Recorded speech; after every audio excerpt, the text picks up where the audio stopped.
भाषा किसे कहते हैं, आपको समझ में आ गया? ठीक है, भाषा के कितने प्रकार होते हैं भाई? भाषा के कितने प्रकार होते हैं? 2 प्रकार होते हैं। कौन कौन से? मौखिक और लिखित। भाषा 3 प्रकार की भी होती है। एक सांकेतिक भाषा होती है, जैसे मूक बधिर है तो वो अपनी बोलेगा भाषा क्या? वो किस भाषा में अपन को समझाएगा? सांकेतिक भाषा, संकेतों के माध्यम से। जैसे रेलवे ट्रैफिक में सिग्नल है, ये क्या है? एक सांकेतिक भाषा है। तो भाषा के मुख्य रूप से कितने भेद है? 3। लेकिन अपन जो दैनिक जीवन में उपयोग लेते हैं वो कौन से हैं? 2, मौखिक और लिखित। ठीक है, अब मैंने कल आपको बताया था कि मौखिक भाषा की मौखिक अभिव्यक्ति की सबसे छोटी इकाई क्या होती है? क्या होती है? ध्वनि, जिसको हिंदी में स्फोट बोलते हैं। स्फोट। ध्वनि का एक और नाम क्या है? स्फोट। ये आपको कहीं नहीं मिलेगा। किसी जो बड़े लेवल की तैयारी कर रहे हैं ना, उनको भी पूछ लिया कि स्फोट क्या होता है। स्फोट का मतलब है स्फुटन, यानी कि जो अपने हृदय के अंदर से बाहर निकलता है, स्फुट होता है। स्फुट का मतलब तो समझते हो ना? हंसी होती है ना, एकदम अंदर से अंदर अपन किसी बात को लेकर हंसते हैं, फिर एकदम से बाहर आती है, वही क्या है? ध्वनि है। और दूसरा है, भाषा की लिखित इकाई की सबसे छोटी ध्वनि कौन सी है? चुप क्यों हो सब लोग? वर्ण। तो बोलो ना, वर्ण क्या है? वर्ण है। मैं आपको पहले लिखाना शुरू करती हूँ।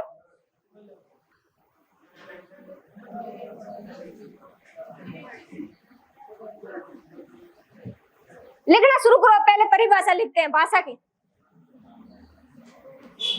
फिर एक एक बात को समझते जाना है।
जल्दी लिखना थोड़ा, ठीक है?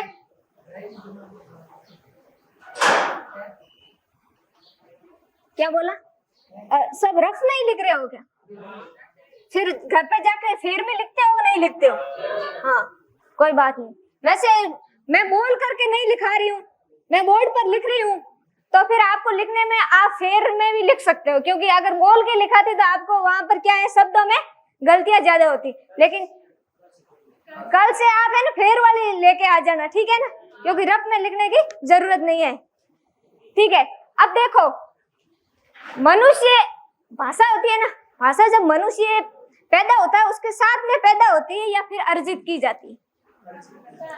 भाषा एक ऐसी संपत्ति है, अर्जित संपत्ति है या जन्मजात? कितने मानते हैं कि जन्मजात होती है और कितने मानते हैं कि अर्जित होती है? भाषा एक क्या है? अर्जित संपत्ति है। कैसे? कोई भी इंसान जब बच्चा पैदा होता है ना, तो जब पैदा होते ही क्या वो भाषा सीखा हुआ होता है? नहीं हो सीखा होता। एक मानो एक ही माता पिता के अलग अलग बच्चे पहले जन्म लेता है, मान लो वो भारत में जन्मा बच्चा, उसके माता पिता भारत में रहते थे और वो बच्चा भारत में जन्म लेता है, तो भाषा क्या होती है? वातावरण और परिवेश से अर्जित की जाती है, अनुकरण के द्वारा क्या की जाती है? अर्जित की जाती है। यानी वो जिस वातावरण या परिवेश में रहेगा, वहां के जो रहन सहन रीति रिवाज ढंग के अनुसार जो भाषा बोली जाती है वो उसको ग्रहण कर लेगा। करेगा कि नहीं करेगा? और वही माता पिता नेक्स्ट टाइम अगर वो अमेरिका में बस जाए और वहां पर उनके बच्चा पैदा होता तो वो भारत की भाषा सीख जाएगा क्या? वो कौन सी भाषा सीखेगा? अमेरिका की भाषा सीखेगा। वो ऐसे नहीं कि भारत की भाषा सीख जाएगा।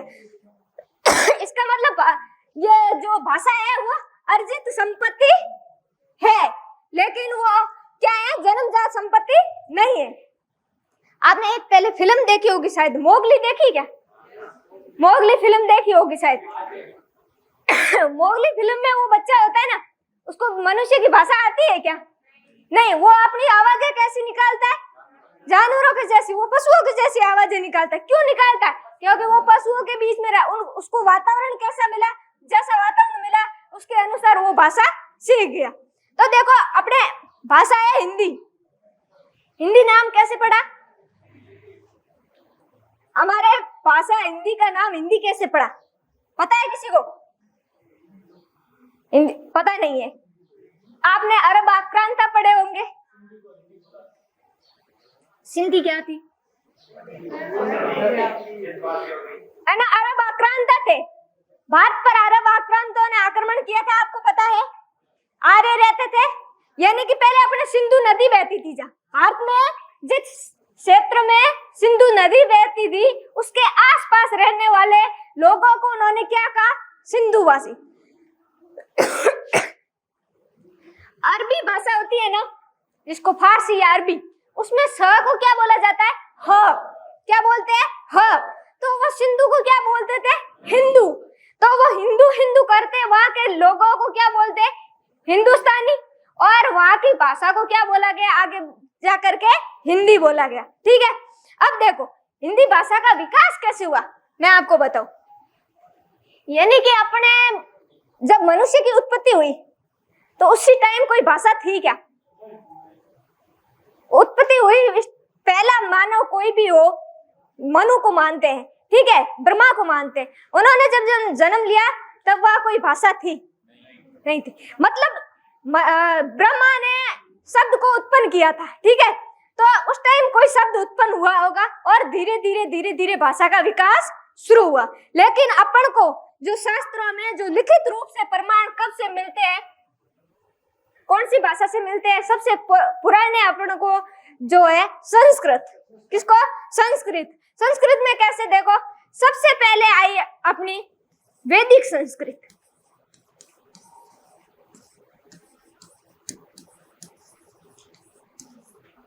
सबसे पहले कौन सी भाषा आई? वैदिक संस्कृत, जिसका वेदों में ही उपयोग किया गया है केवल। यानी कि वो सामान्य बोलचाल की भाषा नहीं थी। उनको सिर्फ पढ़े लिखे जो है ना, ये शास्त्र का ज्ञान रखते थे, वही लोग उपयोग में लेते थे। उसको क्या बोलते थे? वैदिक संस्कृत, जिसमें अपने वेद लिखे गए। वेद कितने हैं? 4 है। उन वेदों को लिखा गया। उसके बाद में जो लोक प्रचलित उस टाइम की भाषा थी, जो वैदिक संस्कृत के टाइम, उसको क्या बोला गया? लौकिक संस्कृत। क्या बोला गया? लौकिक संस्कृत। अब लौकिक, पहले वैदिक संस्कृत थी, फिर लौकिक संस्कृत है। आपने पढ़ा होगा, ये रामायण है, महाभारत है, ये सारे जो महाकवि, महाकेर, ये सारे जो नाट्य शास्त्र के जितने भी ग्रंथ लिखे गए वो कौन सी भाषा में लिखे गए? संस्कृत में। उसके बाद में भाषा आई पाली। कौन सी आई? पाली। पाली भाषा का नाम सुना है क्या? कहाँ सुना है? राजनीति में नहीं, इतिहास में सुना होगा आपने। सम्राट अशोक का नाम सुना होगा, मौर्य शासक सम्राट अशोक का। उनके जो स्तंभ शिलालेख लिखे हुए थे वो किस भाषा में थे? पाली में। अब देखो, पहले वैदिक संस्कृत आई, फिर लौकिक संस्कृत आई, फिर पाली आई, उसके बाद में कौन सी भाषा आई? प्राकृत। कौन सी आई? प्राकृत भाषा। यानी कि उसके बाद ऐसा नहीं है कि भाषा का एक अपन कोई है ना समय निर्धारण करना चाहिए। तो ऐसा नहीं है कि अब अपन हिंदी बोल रहे, थोड़े टाइम बाद क्या है, अब हिंदी संकर होगी। संकर का मतलब है हिंदी और इंग्लिश अपन साथ में। हिंदी कम बोलते हैं और इंग्लिश के शब्द अपन सबसे ज्यादा यूज में लेते हैं कि नहीं लेते? तो अपने अब प्योर हिंदी कोई बोल नहीं सकता, ठीक है। तो धीरे धीरे ये भाषा परिवर्तन, थोड़े दिनों बाद हिंदी का रूपांतरण हो जाएगा, अलग कोई भाषा है। तो एकदम से कहीं यह भाषा हिंदी यहाँ तक थी और इसके बाद में ये इस दिन से ये शुरू हो गई, ऐसा तो नहीं होता है। भाषा में क्या होता है, परिवर्तन धीरे धीरे आता है। तो इनके परिवर्तन पहले वैदिक संस्कृत थी, धीरे धीरे परिवर्तन होता गया, लौकिक संस्कृत में आ गई, फिर पाली में आ गई, फिर प्राकृत में आ गई, फिर किस में आई भाई, अपभ्रंश। किस में आ गई, अपभ्रंश। अपभ्रंश को एक अवहट भी नाम बोलते हैं, अवहट। यानी कि फिर क्या हुआ, हिंदी भाषा, ये हिंदी भाषा की यात्रा है, यानी कि कहां पर जन्म लेगी हिंदी भाषा, ये हिंदी के दादा परदादा वो है सारे के सारे, ठीक है। अब वैदिक संस्कृत, फिर लौकिक संस्कृत, फिर पाली, फिर प्राकृत, फिर अपभ्रंश, और अपभ्रंश के बाद में क्या आती है, खड़ी बोली। और हिंदी भाषा का जन्म कहां से होता है, खड़ी बोली। यानी कि हिंदी भाषा की जननी, जन्मदात्री माता कौन है, खड़ी बोली। यानी कि खड़ी बोली से ही हिंदी का जन्म हुआ है। ओह सॉरी, खड़ी बड़ी लिख दिया, इरेजर ही बड़ा हो गया। हाँ, खड़ी बोली, ठीक है। अब खड़ी बोली से किसका विकास हुआ, हिंदी भाषा का विकास हो गया। हिंदी है ना, ये हिंदी भी सब सही है, और ये हिंदी लिखते हैं ना, ये भी सही है, लेकिन ज्यादा प्रमाणिक ये, ठीक है, ये ज्यादा प्रमाणिक है। ये अब आम बोलचाल में हम ज्यादातर इसका प्रयोग लेते हैं, लेकिन प्रमाणिक सही हिंदी ये। अब देखो, अब खड़ी बोली में भाग होते हैं, ये स्वर से नहीं अपभ्रंश आता है, अपभ्रंश का एक भाग होता है यहाँ अपभ्रंश, अपभ्रंश में एक स्वर से नहीं अपभ्रंश आता है, और स्वर से नहीं अपभ्रंश है खड़ी बोली का, और खड़ी बोली से किसका निर्माण हुआ है, हिंदी का।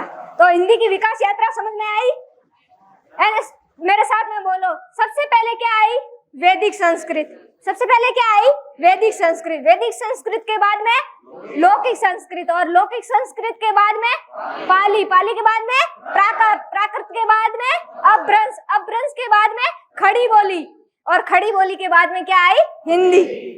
लिख लो जल्दी करो,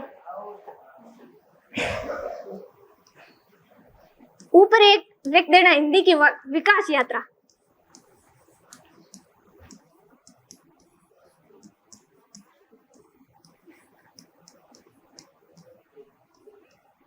हिंदी भाषा की विकास यात्रा लिख देना, या हिंदी की विकास यात्रा लिखो तो।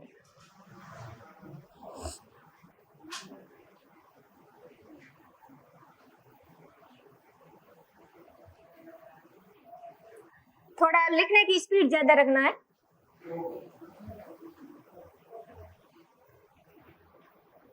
लिख दिया,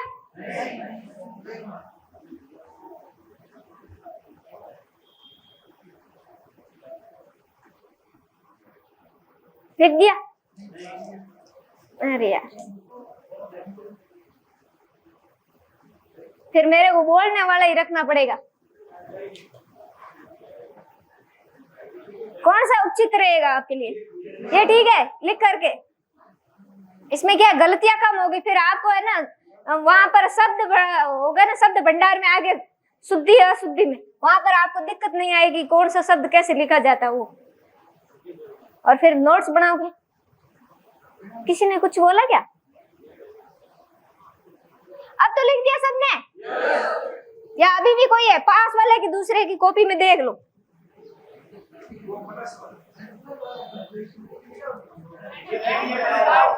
ये वाला, चलो वो तो आधी हो गई से। चलो अब लिखो, आप सिखा दो ना, मैं आपको भाषा सिखा रही हूँ, आप मेरे को सिखा दो बोर्ड चलाना, ठीक है।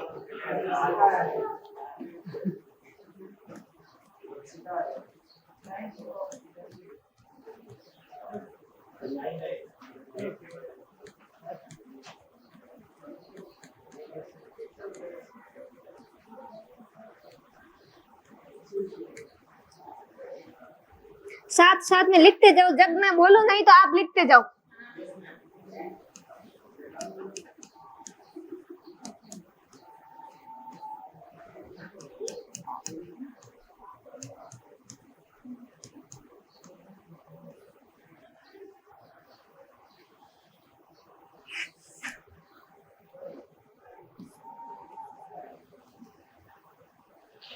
लिख दिया।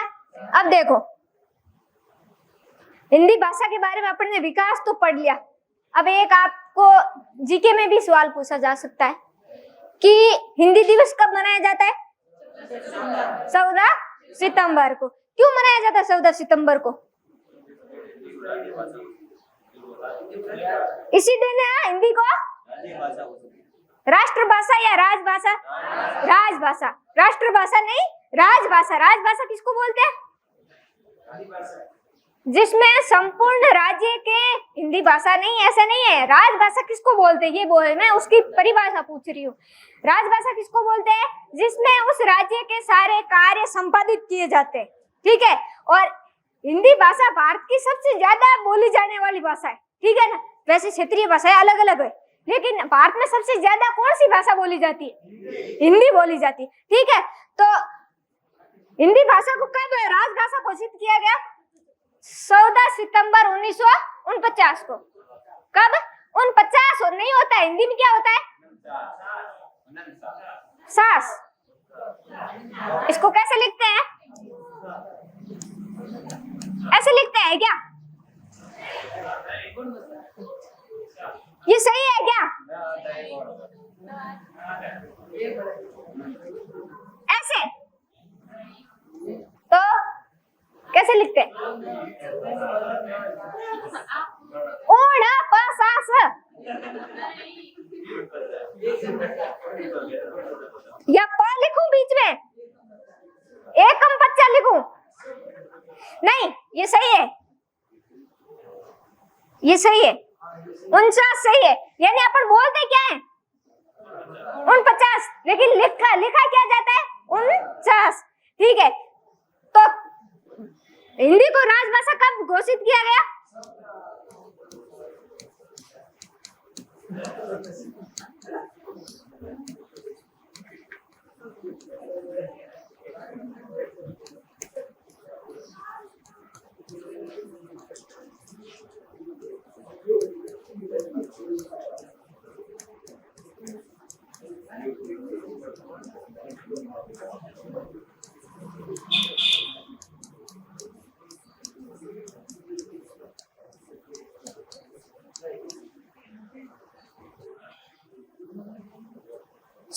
सितंबर 1949 को हिंदी भाषा को क्या किया गया?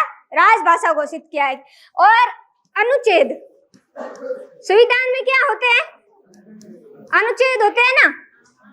तो कौन से अनुच्छेद?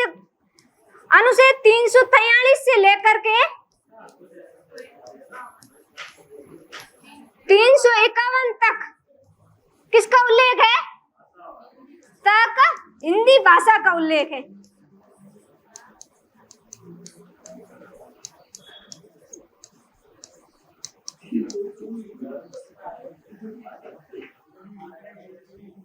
अरे बातें नहीं।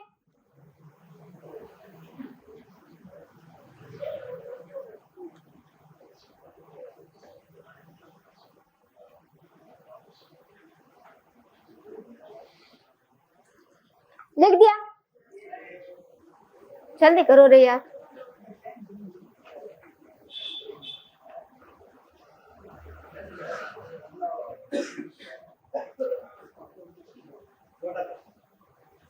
क्या है?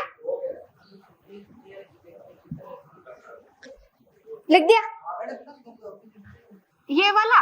हाँ, अब समझ में आ गया, धीरे धीरे समझ में आएगा, ठीक है। अब अपन टॉपिक ले लेते हैं। ये क्या है? हार्ट टच हो जाता है।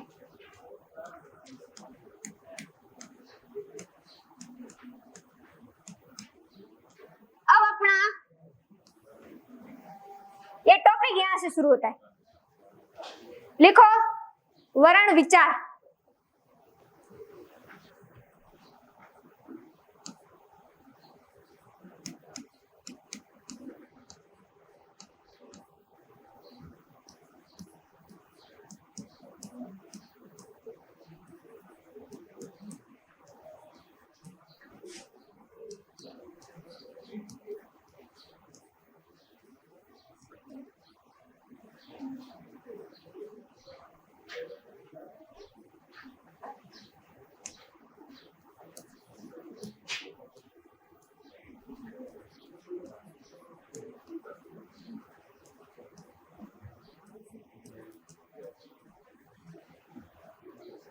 यानी भाषा की सबसे छोटी लिखित इकाई क्या है? वर्ण।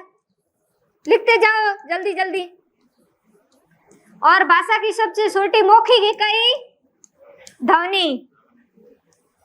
ध्वनि को और क्या बोलते हैं? अभी बताया था ना आपको, विस्फोट।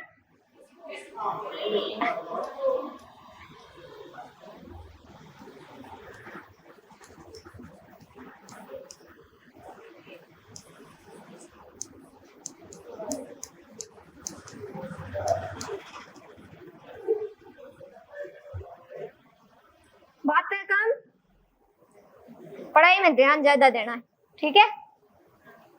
यानी कि भाषा की सबसे छोटी इकाई मौखिक इकाई ध्वनि और लिखित इकाई वर्ण। अब देखो वर्ण है, ये वर्ण है, मैं नीचे लिखती हूँ, एक चार्ट बनवा देते हैं। ये इतना तो आपने लिख लिया? Sorry, okay.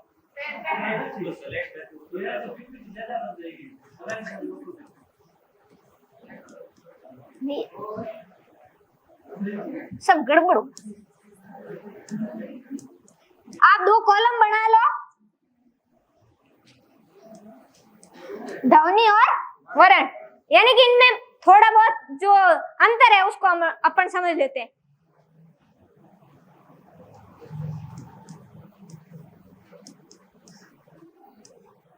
ये मौखिक इकाई है और ये लिखित।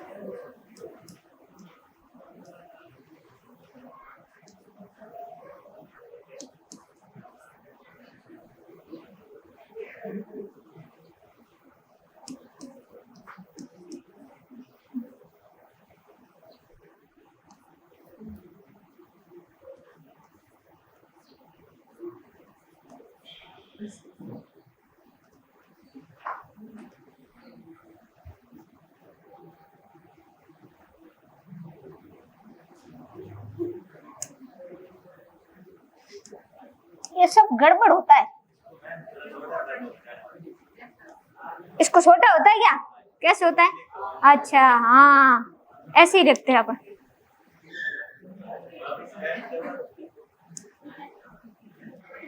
अब देखो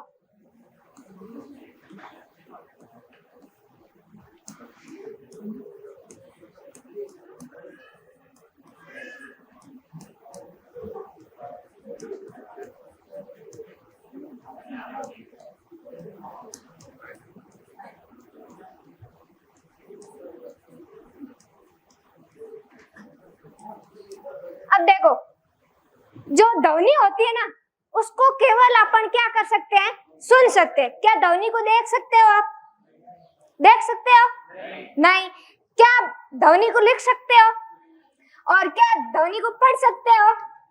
मैंने कोई ये पेन है नीचे गिरा हूं, इसकी टन से आवाज आई, तो इसको ना तो अपन पढ़ सकते हैं, ना लिख सकते हैं, ना देख सकते हैं। केवल क्या कर सकते हैं? सुन सकते हैं। लेकिन वर्ण है ना, उसको अपन सुन भी सकते हैं, यानी पढ़ा लिखा हुआ है, कोई बोल रहा है तो वो अपन को सुनाई दे रहा है। देख भी सकते हैं, लिखा हुआ है, दिख रहा है, लिख भी सकते हैं और उसको पढ़ भी सकते हैं। ठीक है, दूसरी डेफिनेशन ये।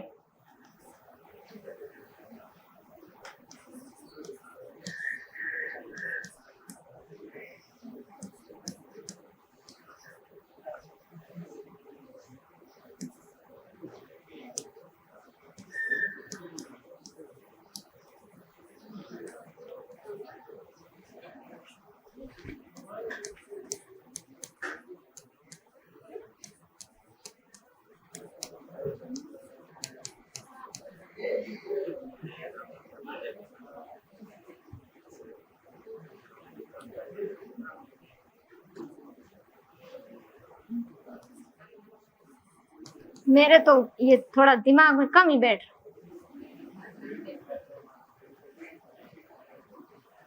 यानी कि देखो, ध्वनि क्या है? निरर्थक है, यानी कि ध्वनि का कोई अर्थ नहीं है। या जैसे मान लो किसी ने बाहर कोई है ना जोर से आवाज दी, किसी ने जोर से आवाज दी, आपके कानों तक बहुत दूर है, उसने क्या पुकारा क्या नहीं पुकारा, वो आपके कानों तक सिर्फ क्या आई? ध्वनि आई। तो ध्वनि क्या है, निर्थक है, यानी ध्वनि के कोई अर्थ नहीं निकलता उसका। लेकिन वर्ण क्या होते हैं, सार्थक भी होते हैं और निर्थक भी होते हैं। निर्थक कैसे होते हैं, सार्थक तो समझ लिया, जैसे लिख दिया क लिखा, क सार्थक है या निर्थक है, सार्थक भी है और निर्थक भी है। जब तक मैं इसका कोई उपयोग नहीं लूं तब तक तो वो मेरे लिए क्या है, निर्थक है। लेकिन जब इसका किसी शब्द में या किसी वाक्य में या किसी जो वर्ण समूह के अंदर अपन इसको प्रयोग में ले लेते हैं, तब ये क्या हो गया, सार्थक ध्वनि हो गई। ठीक है, अब ये ध्वनि मौखिक है, लेकिन ये क्या है, लिखित है। ये लिख दिया, ऐसे ही करते हैं ये वाला। हाँ, अब इसको ऊपर ले जाए। ओहो, ये तो क्या है, इसको वापस लाते। अब जाओ, हाँ बस, अब रुक जाओ, हो गया। इसको भी समझ में आ गया कि इसको थोड़ा थोड़ा समझ में आ रहा है। ठीक है, वर्ण में और ध्वनि में इतना फर्क है। अब अगला आया, आपको मैंने एक और क्या बताया था कल, चलो पहले मैं बता देती हूँ। सबसे पहले ध्वनि, ध्वनि के बाद में क्या आया, वर्ण, वर्ण के बाद में क्या आया, अक्षर। ठीक है, अक्षर के बाद में क्या आया, शब्द, शब्द के बाद में क्या आया, उससे पहले मैंने कुछ और नहीं बताया था आपको, पद, और उसके बाद में क्या आते हैं, वाक्य। समझ में आया? देखो सबसे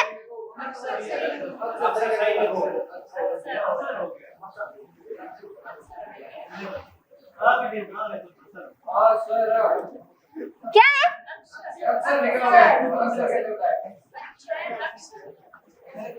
हाँ समझ में आ गया बेटा। आज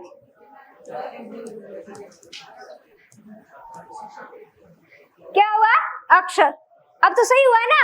हाँ, ध्वनि आया, वर्ण आया, अक्षर आया, शब्द आया, पद आया और फिर वाक्य। अब कल मैंने बताया था, ठीक है ना, ध्वनि कोई अपने लिखित में चलती नहीं है। उसके बाद में सबसे पहले क्या आया, वर्ण। वर्ण, वर्ण किसको बोलते हैं, वह छोटी से छोटी ध्वनि जिसके क्या नहीं किए जा सकते, टुकड़े नहीं किए जा सकते, उसको क्या बोलते हैं, वर्ण। और अक्षर किसको बोलते हैं,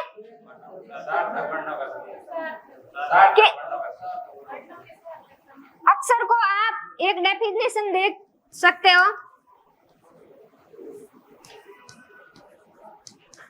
स्वर सहित वर्ण एक,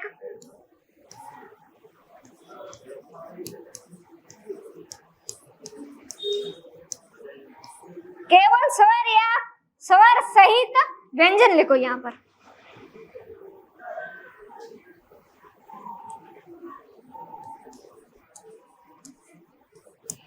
यानी कि अक्षर अपन किसको बोलेंगे, स्वर सहित व्यंजन, यानी जिसके अंदर क्या जुड़ा हुआ हो, स्वर, स्वर साथ में जुड़ा हुआ है तो वो क्या है, अक्षर। और केवल स्वर है तो भी वो क्या है, अक्षर है। केवल स्वर अक्षर भी हो सकता है, और क्या हो सकता है, क्या हो सकता है, अरे केवल स्वर है ना, वो अक्षर भी हो सकता है और क्या हो सकता है, वर्ण भी हो सकता है। ये दोनों जगह एक जैसा होगा कि मैंने लिखा, यहाँ पर आ लिखा है तो इस आ का मतलब अक्षर भी है और इस आ का मतलब वर्ण भी है। लेकिन मैंने यहाँ लिखा ज और यहाँ लिखा ज, ये अक्षर है लेकिन ये क्या है, वर्ण है, क्योंकि इसमें क्या है, हलंत है। ये स्वर रहित है लेकिन वो स्वर सहित है। समझ में आया? ठीक है। उसके बाद में शब्द, शब्द किसको बोलते हैं अपन, सार्थक वर्णों का समूह क्या कहलाता है, और सार्थक अक्षरों का समूह क्या कहलाता है, वही शब्द ही कहलाता है। यानी कि सार्थक अक्षर मिल जाते हैं। अक्षर जैसे मैंने लिख दिया बालक, ये बा एक अक्षर हुआ, एक ल अक्षर हुआ और एक क अक्षर हुआ, इन तीनों को मिला दिया तो क्या बन गया, बालक। यानी कि वर्ण भी है ना, जो वर्ण है, वर्णों का सार्थक समूह से भी किसका निर्माण होता है? शब्द का। और अक्षरों के सार्थक समूह से भी किसका निर्माण होता है? ठीक है। उसके बाद में पद, पद किसको बोलते हैं? पद किसको बोलते हैं? कल बताया था आपको। पदों का नहीं, शब्दों का सार्थक समूह वाक्य बन जाएगा। पहले आपको समझना है कि जब तक शब्द वाक्य में प्रयोग नहीं होंगे तब तक वो केवल क्या है? शब्द है। वो क्या है? केवल शब्द है। जब तक वाक्य में प्रयोग नहीं किया, मैंने ये बालक सीधा लिखा हुआ है, तब तक ये क्या है? शब्द है। लेकिन जब वो वाक्य में ये बालक जाता है, वाक्य में प्रयोग हो गया, तो वो क्या बन जाएगा? पद बन जाएगा। कैसे बनेगा? कल मैंने बताया था कि अपन इसको, इस बालक को क्या कह देंगे? जातिवाचक। ये जातिवाचक संज्ञा पद होगा, संज्ञा पद होगा। और संज्ञा पद में कौन सी संज्ञा होगी? जातिवाचक। समझाया था कल? ठीक है। उसके बाद में पद, और पद से क्या बनते हैं? वाक्य बनते हैं। यानी कि पदों का आपस में जो समुच्चय बनता है, तो उससे क्या बनता है? वाक्य। और भाषा की मैंने आपको बताया था, आपको पूछ ले भाषा की सबसे छोटी लिखित इकाई, तो आप क्या बोलोगे? वर्ण। और भाषा की सबसे छोटी सार्थक इकाई क्या बोला था? कोई बोल रहा है ध्वनि। कौन बोल रहा है ध्वनि? ध्वनि का कोई सार्थक अर्थ है? अर्थ सहित या सार्थक, मतलब समझे, जिसका अर्थ निकलता हो कोई, वो कौन सा है? शब्द है सबसे छोटी ध्वनि। भाषा की सबसे छोटी इकाई कौन है? जिसमें अर्थ निकलता है, वो सबसे छोटी इकाई कौन सी है? शब्द। अब आप यहाँ बहुत कंफ्यूज हो गए, छोटी इकाई, कितनी बार छोटी इकाई बोल दिया। एक ही बात का आपको ध्यान में रखना है, मौखिक पूछे तो क्या करना है, और लिखित पूछे और सीधा भाषा की लिखित, या आपको ध्वनि ऑप्शन में नहीं है, और आपको पूछ लिया कि भाषा की सबसे छोटी इकाई, तो आप क्या करोगे? वर्ण करोगे। ठीक है। और अगर आपको पूछ लिया कि भाषा की सबसे छोटी सार्थक इकाई या अर्थ सहित इकाई, तो आप क्या बोलोगे? और आपको पूछ लिया कि भाषा की सबसे छोटी या सबसे बड़ी भावार्थ की दृष्टि से इकाई कौन सी है? वाक्य। यानी कि इसमें पूरा पूरा भाव आ जाता है कि अपन क्या, मैंने बोला बालक, बस आपको ये कहा कि बालक है, जिसको कोई इंसान है जिसका नाम है बालक। ठीक है, इतना ही समझ में आया। लेकिन उसका भावार्थ, अब बालक के बारे में क्या कहना चाहती हूँ वगैरह वगैरह कोई नहीं पता, लेकिन मैं कहूँ बालक जा रहा है। आपको भावार्थ कहाँ समझ में आया? वाक्य में आया ना। तो भावार्थ की दृष्टि से आपको सबसे छोटी वो उससे या सबसे बड़ी पूछे तो कौन सी इकाई होगी? वाक्य। ठीक है, छोटी छोटी यही है और बड़ी से बड़ी भी यही है, वाक्य। समझ में आ गया? यहाँ तक समझ में आ गया? ये लिख लो, ये मैं मिटा देती हूँ, ये लिख लो। ये लिख लिया? सबने लिख लिया? भाई नहीं लिखा है तो लिख लो, मैं कॉपी चेक करूंगी आपकी। ऐसा नहीं है कि आप फॉर्मेलिटी कर लो कि हमने लिख लिया और फिर लिख नहीं रहे हो। आज टॉपिक पूरा हुआ है, एक वर्ण विचार। कल जब मैं क्लास में आऊंगी तो सबसे पहले आपके 10 क्वेश्चन का एक सेट है, ठीक है? इससे संबंधित 10 क्वेश्चन होंगे। वो पहले मैं आपको वो 10 क्वेश्चन आप सभी से डिस्कस करूंगी, सबको उसका उत्तर देना होगा। नहीं तो ऐसे ही फॉर्मेलिटी करके आप चले जाओगे, मैंने यहाँ गला फाड़ लिया है 2 घंटे और आप घर पे जाकर के मौज करोगे, उसमें कोई मतलब नहीं है। ठीक है, तो यहाँ तक हो गया अपना? अब तो सबने लिख लिया? ठीक है,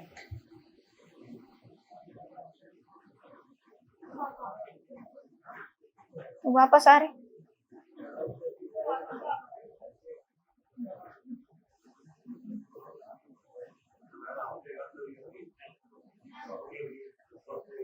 क्या हुआ? गई? पढ़ी रहेगी ना? हाँ हाँ, तो कोई बात नहीं। ठीक है, याद दिलाते रहो। अब देखो, अब परिभाषा लिखो वर्ण की। वर्ण की परिभाषा लिखो।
एंड वर्ण की परिभाषा क्या है? भाषा की सबसे सूक्ष्म रूप भाषा का, या भाषा की सबसे छोटी ध्वनि, सूक्ष्म या छोटी ध्वनि जिसके क्या नहीं किए जा सकते, टुकड़े या खंड नहीं किए जा सकते, उसको क्या बोलते हैं? वर्ण बोलते हैं। उसे क्या बोलते हैं? वर्ण। और जैसे अ है, ये हलंत क है, हलंत च है, ये क्या है? वर्ण। ठीक है, अब तो इसको सेव कर दूं।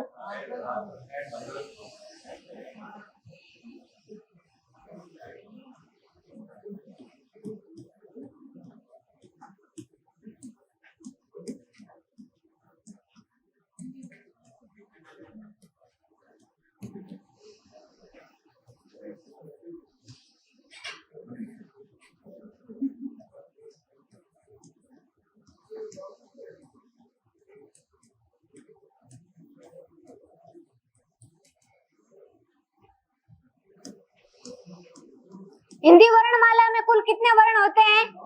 52।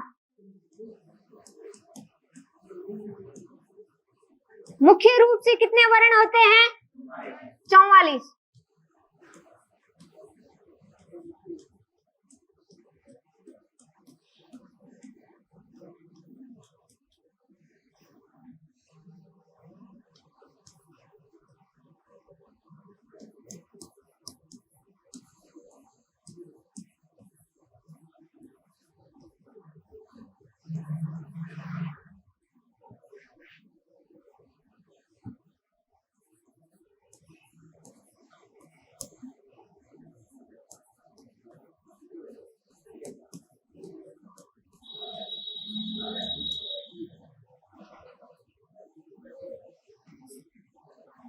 यहाँ तक लिख लो।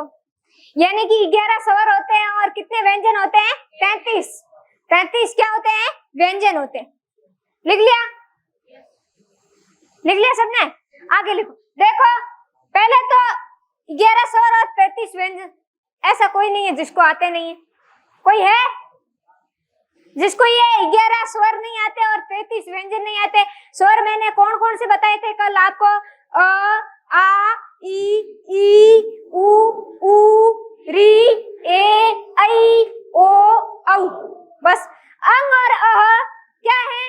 अयोगवा है। आपको बताया था ना, अयोगवा, जिनका मतलब ना तो स्वरों के साथ में स्वतंत्र रूप से, ना तो वो स्वरों के साथ में रह सकते और ना ही स्वतंत्र रूप से व्यंजन के साथ रहते।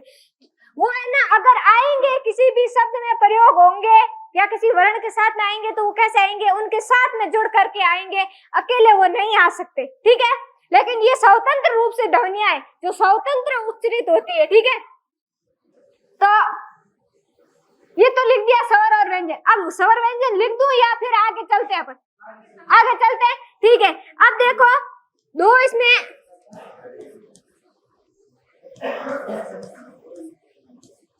ये क्या है? अयोगवा ध्वनि। बस आज इतना जल्दी कैसे हो गया? हाँ तो 10 मिनट लेट हो तो 10 मिनट और दे दो ना। 10 मिनट में क्या जाता है आपका? जाता है क्या? किसको जाना गाँव? 10 मिनट लेट चले जाना। चलो ये हो गया अपना। अब देखो आवाज नहीं, बिल्कुल भाई। 4 संयुक्त वर्ण होते हैं। कौन कौन से भाई? आपने पढ़ा होगा, च, त्र, जो, और ये कौन सा? श्रव। ये क्या है? संयुक्त वर्ण है। कैसे है? संयुक्त वर्ण है।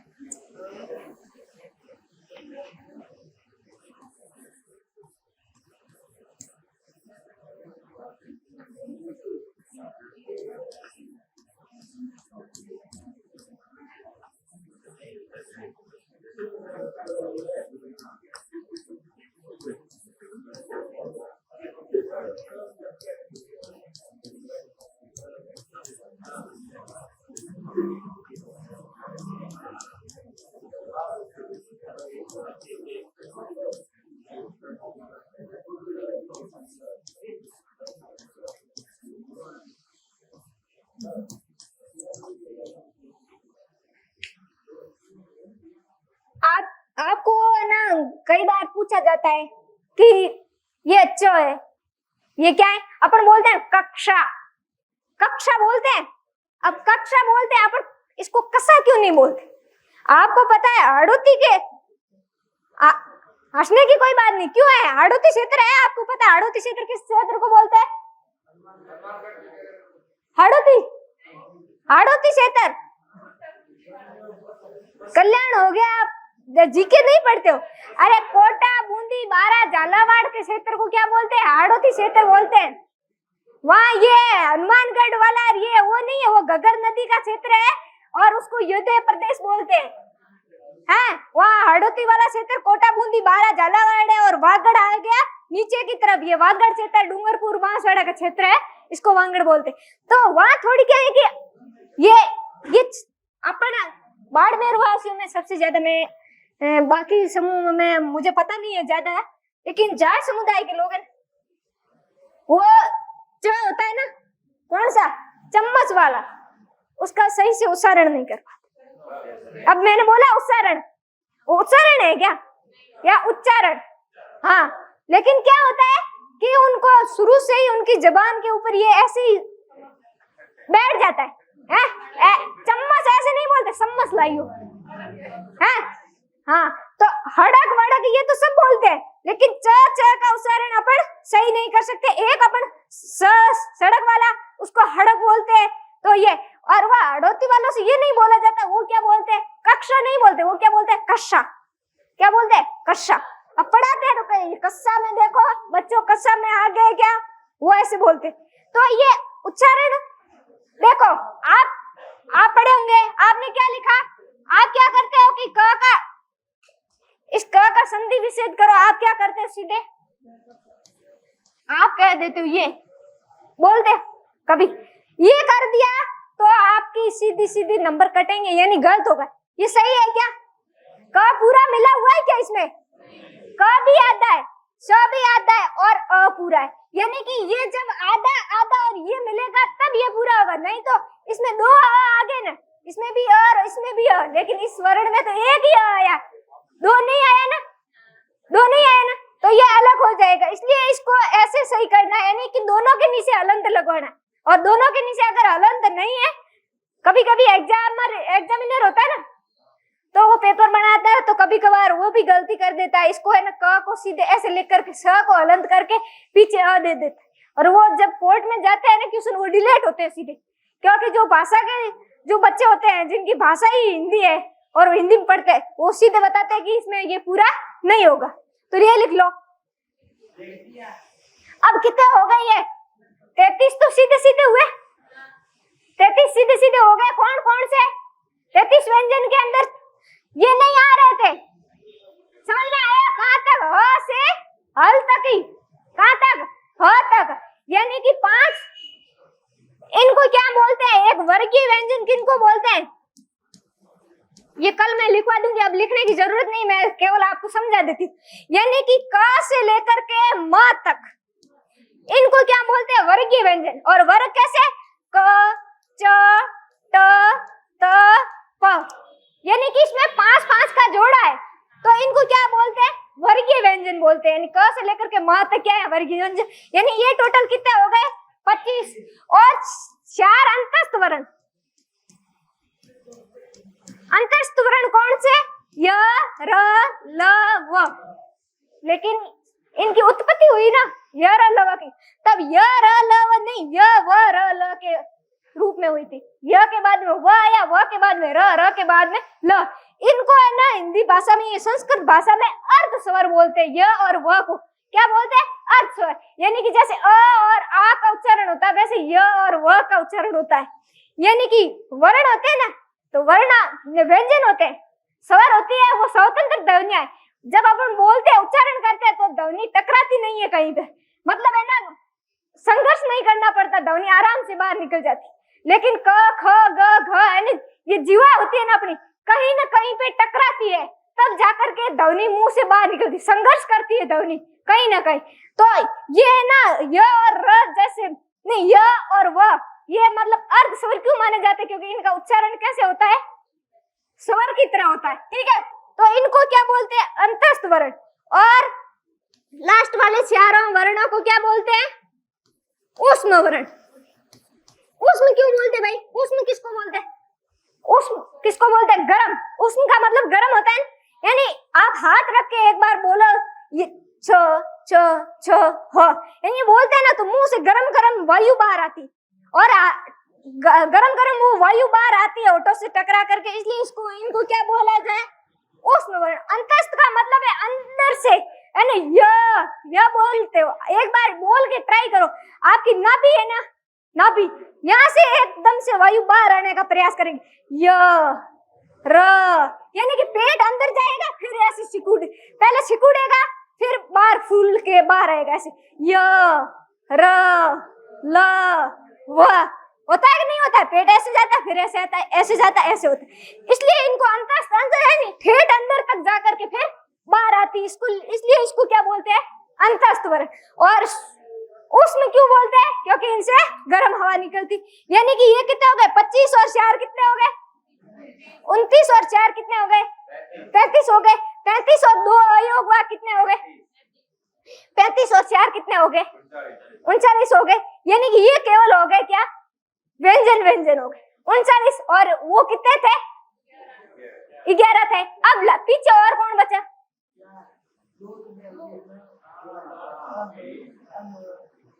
कौन से? अंग और अंग हो गए ना अयोगवा में, कितने हो गए?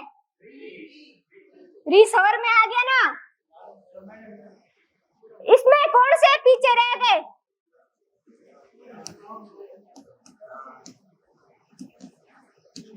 उत्क्षिप्त व्यंजन है, जिसको ताड़नजात व्यंजन बोलते हैं। नासिकीय व्यंजन इसमें आ जाते हैं। पंचम वर्ण क्या है?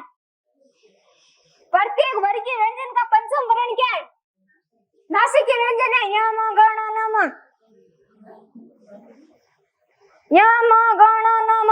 इनके उच्चारण स्थान ऐसे होते हैं। अपन क्या बोलते हैं? क ख ग घ ड़। बिल्कुल ये ड नहीं है, ये ग। ये क्या है? ग। यानी कि नाक से बोला जाता है। यहाँ है ण न ऐसे बोलते हैं, नहीं अपन तो ड ऐसे बोलते हैं, लेकिन इनका सही उच्चारण यही है। अपन देखो, एक बात है, ड ये है ना पंचम वर्ण है, एक न को छोड़ करके किसी भी ये चारों वर्ण कभी भी पहले नहीं आते, किसी भी शब्द के पहले नहीं आते। आपने कभी किसी शब्द के पहले ड देखा है क्या? देखो, अब मैं आपको ये ताड़न जात दिखाती हूँ। ताड़न जात में कौन आएगा? ड और ढ। ये ड, ये क ख ग घ ड़ वाला ड नहीं है। क ख ग घ ड़ वाला ये ऐसे नहीं लिखा जाता, ये ऐसे लिखा जाता है, यानी कि ये इसके नीचे आता है, लेकिन क ख ग घ ड़ वाला बिंदु होता है ना, वो यहाँ आता है। ध्यान में रखना, ये कभी पूछा भी जा सकता है। जैसे ये पेड़ लिखा है ना अपन ने, पेड़, ये ड है ना, ये वाला ड नहीं है, क ख ग घ ड़ वाला। अपन क्या बोलते हैं? इसको ड बोलते हैं। ड तो ये है जो ड के बाद में आता है। ड के बाद में क्या आता है? ड। और ये ड से ढक्कन होता है। आपने ढक्कन लिखा है? नहीं, पढ़ाई। इसको पढ़ाई को ऐसे क्यों लिखते हैं? ये पढ़ाई है, पढ़ाई नहीं है। ये क्या है? पढ़ाई। क्योंकि इसको ताड़न जाता नहीं, जीभ लुढ़कती है। जीभ क्या होती है? लुढ़कती है, उत्क्षिप्त होती है, तब उसको क्या बोलते हैं? ये उत्क्षिप्त व्यंजन कौन कौन से? ड और ढ क्या है? उत्क्षिप्त व्यंजन। अब टोटल कितने वर्ण हुए भाई? 52 हो गए। यानी कि वर्ण पूरे कितने हो गए? 52 वर्ण हो गए। अब फ्री हो, आप जा सकते हो। कल अपन इनको पूरे विस्तार से पढ़ेंगे। अभी तक डेफिनेशन तैयार नहीं हुई है। एक दिन कल की और क्लास अपने एक वर्ण विचार पे ही चलेगी, क्योंकि अभी इनके बाहर करना, इनका उच्चारण स्थान कहाँ होता है, मतलब क से लेकर के म तक के वर्णों का कहाँ उच्चारण होता है,